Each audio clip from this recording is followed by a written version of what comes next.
usia PMBA itu yang banyak masih di karbohidrat.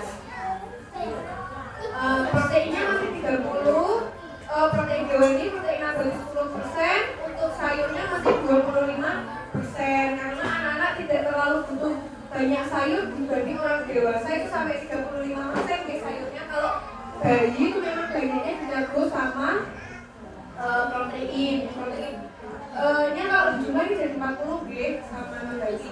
Kemudian kalau anak usia prasekolah G ini menuju sekolah itu hampir sama kebutuhannya Bun. Karbohidrat dan juga proteinnya tuh sama-sama di 35%. Kalau di sini proteinnya sudah campur antara protein hewani dan nabati. Untuk sayur dan buahnya masih di 30%. Kalau yang dewasa tadi sama kayak di sini. Lanjut. Nah, ini pesan gizi seimbang untuk anak dan remaja. Kita baca satu-satu Ibu. Biasakan makan lengkap 3 kali sehari, yaitu pagi, siang, dan sore bersama dengan keluarga. Kalau bisa jamnya sama, itu oke.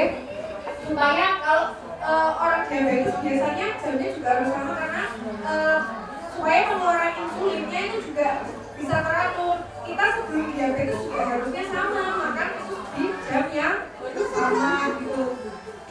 Anak tidak terlalu banyak memilih makan juga. Kalau melihat orang tuanya makan sayur, orang tuanya makan buah, makan lauk, biasanya anak juga ingin motivasi gitu. Anak juga terbiasa melihat menu yang beraneka ragam gitu. Juga tadi mungkin salah satu yang disampaikan Mbak Feni ketika ada PR sensory, makan di meja dengan alat makan yang ini tidak disuapin, itu juga nanti makan anak Bun. Tidak ada distraksi bersama nonton Cocomelon, nonton Tayo gitu ya. Jadi anak juga belajar, oh rasanya ayam tuh seperti ini loh, rasanya sayur tuh seperti ini loh. Itu juga melatih fokus anak.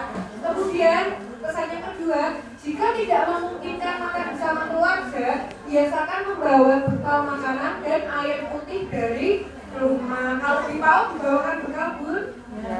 Dibawakan G. Nanti kalau masuk TK dan SD mau dilanjutkan, mungkin pernah lihat Bu anak yang besarnya itu tadi yang tubuhnya di samping yang sampai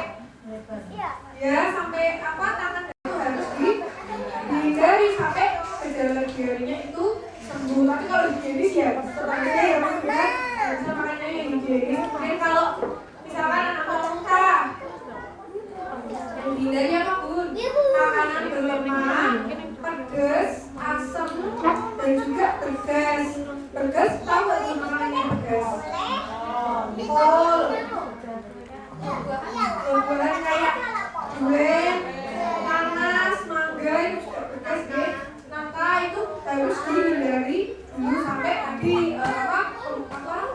gejalanya itu hilang. Dan sebenarnya Bu kalau mau tahu ya sebelum juga ini ya tahu ya. Lanjut. Tapi bisa dikonsultasikan dengan Mas. Dia harus makan sesuai dengan anak seusianya dengan berat badan ideal. Anak seusianya tuh makannya harus seberapa itu harus tetap gitu, nggak boleh langsung dia terlalu tetap. Kemudian juga harus dimodifikasi makanan yang